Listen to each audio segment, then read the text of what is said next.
देखो आपके सामने द्विघात समीकरण दी गई है और इसके मूल हमें ज्ञात करना है, ठीक है ना। तो इसके मूल हमें ज्ञात करना है, वेरी सिंपल। देखो यहाँ कुछ नहीं, आगे तो एक रहता है ना। अब ये एक्स स्क्वायर का जो गुणांक 6 है, इसका गुणा हम इस 2 में करेंगे, तो 6 दूनी 12, 6 दूनी 12, गुणा करने पे 12 आना चाहिए, गुणा करने पे 12 आ जाना चाहिए। और ये घटाने का निशान है, तो घटाने पे 1 आना चाहिए। तो ऐसी दो संख्याएं बताइए जिनका अगर गुणा करें तो 12 आ जाए और उनको घटाएं तो 1 आ जाए। तो 6 में 2 का गुणा करो तो 12 आते हैं, 6 में से 2 घटाओ तो 1 आता है क्या, क्योंकि 1 चाहिए अपने को। 1 आएगा क्या, नहीं, तो ये फेल हो गया, ये सिस्टम फेल, क्योंकि 1 आना चाहिए। तो अब अपन एक काम करते हैं, 4 में 3 का गुणा करते हैं, 12 आता है, 4 में से 3 घटाते हैं, 1 आता है, 1 आता है। तो ये चीज स्वीकार हो गई, ये बिल्कुल सही है ना, चलिएगा। तो इसी को आधार मान के हम आगे चलते हैं। 6x² माइनस, अब इसमें ऋण का बचना चाहिए, ऋण का 1 चाहिए हमें, तो ऋण का 1x, ऋण 1x चाहिए।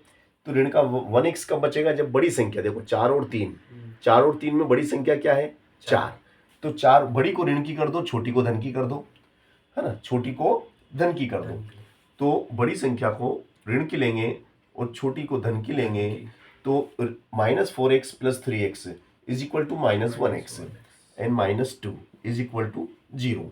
अब यहाँ से 2 के आप ग्रुप बनाते हैं, तो जब 2 के ग्रुप बनाते हैं तो देखो इसमें भी x है और इसमें भी x कॉमन आ गया। 4 भी 2 के पाने में आते हैं और 6 भी 2 के पाने में आते हैं, तो 2 भी कॉमन आ गया।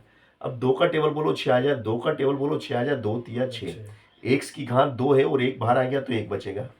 माइनस 2 का टेबल बोलो 4 आ जाए, 2 का टेबल बोलिए तो 2 दूनी 4।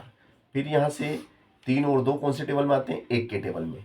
1 का टेबल बोलो 3 आ जाए, 1 तिया 3, 1 का टेबल बोलो 2 आ जाए, 1 दूनी 2 बराबर में 0। अब यहाँ से हम आगे चलते हैं, तो सेम टू सेम है आपका ये 3x - 2, है ना, और अगले ब्रैकेट में आ जाएगा 2x + 1, 2x + 1 इज इक्वल 0। यहाँ तक आगे। अब इस ब्रैकेट को 0 के बराबर रख दो, इस ब्रैकेट को भी 0 के बराबर रख दो, ठीक है, रख देते हैं भैया, है ना। देखिएगा, है ना, आगे की प्रोसेस क्या है कि भैया ये आपका है 3x - 2, 3x - 2 is equal to 0। Implies that 3x is equal to minus के 2 उधर गए तो प्लस के 2, है ना, माइनस के 2 बराबर के उस तरफ जाएंगे, प्लस के 2 हो जाएंगे और x बराबर हो जाएगा, ये 3 गुणा में है तो बटे में आ गया, 3 आ गया। और इस तरीके से हमारा ये मान निकल गया, x का मान निकल गया। अब हम इधर आ जाते हैं, है ना। फिर ये क्या है, 2x + 1, है ना। तो देखिएगा 2x + 1 इज इक्वल 0। यहाँ से देखिएगा 2x प्लस का 1 उधर गया तो ये हो गया माइनस का 1 हो गया।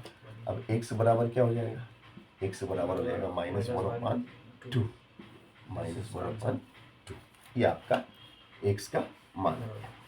तो इस तरीके से आपके सामने हमने x के मान निकाले, कौन कौन से निकले, 2/3 और -1/2, ये इस समीकरण के मूल हैं, यही अभिष्ट मूल है, यही अभिष्ट मूल है, यही अभिष्ट मूल है, यही इस समीकरण के अभिष्ट मूल